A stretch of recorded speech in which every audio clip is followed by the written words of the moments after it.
I had the privilege of having my father. He was like, he showed up and somebody took a photo and poor guy's head's gone. But he happened to come to town and visit me from New Mexico. And he said, let's go fishing.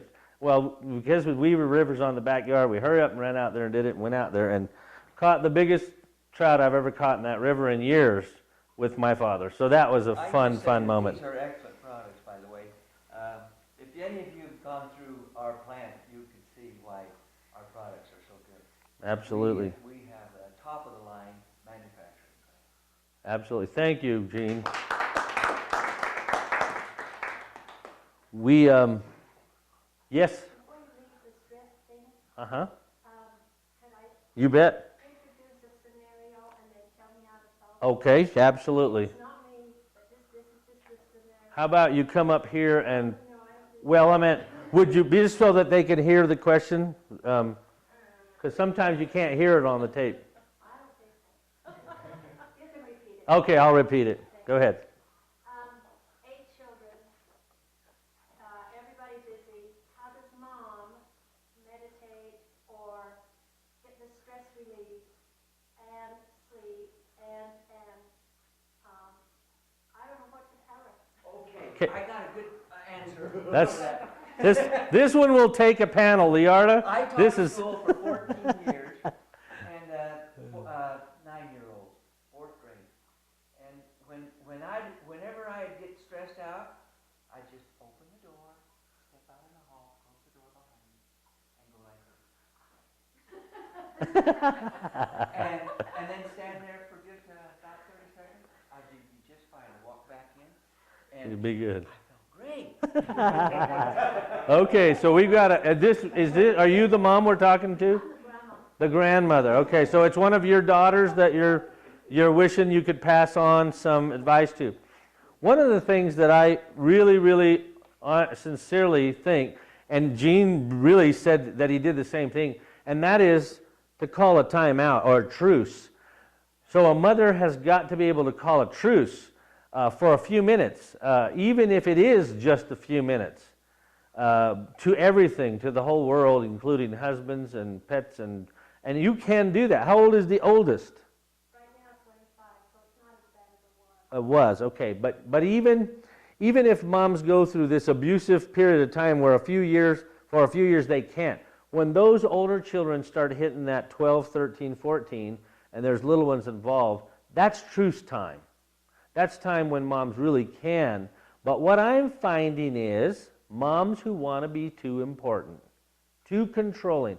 Remember, I'm counseling people all day long, and I'm finding out that no one wants to step back from those shoes. They want to be on the front stage all day, being so important. They don't want to delegate to anybody. I find that with leaders. I find that with employers. They don't want to trust anybody else in their position of importance. And that's what I believe it takes. People have asked me before, how can you run a health store successfully if you have employees and you're always gone? And you know what I tell them? I trust them. I trust them until I can't trust them. And shouldn't you trust your children until you can't trust them? They have to do things that make you realize that they can't be trusted. But most of them, if given responsibility and they're the proper age, can take care of little brothers and sisters for 35 minutes while you meditate. I had a mother growing up that would actually go in the closet and pray.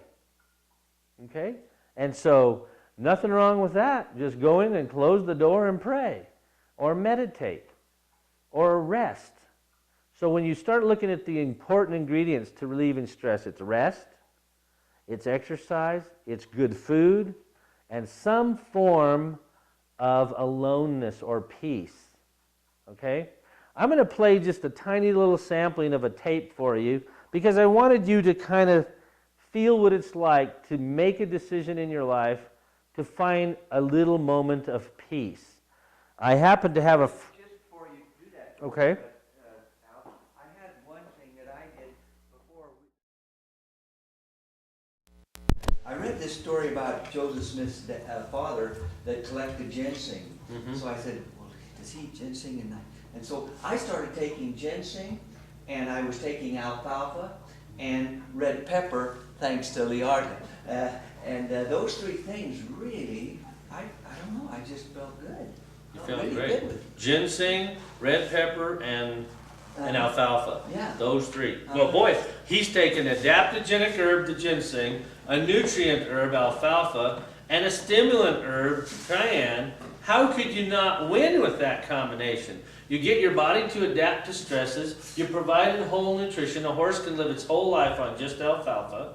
Every vitamin, every mineral, every enzyme, everything's there. And then some little stimulant to move it around in your body. That's cayenne pepper. What a great combination. Oh man, that's fabulous. That's fabulous.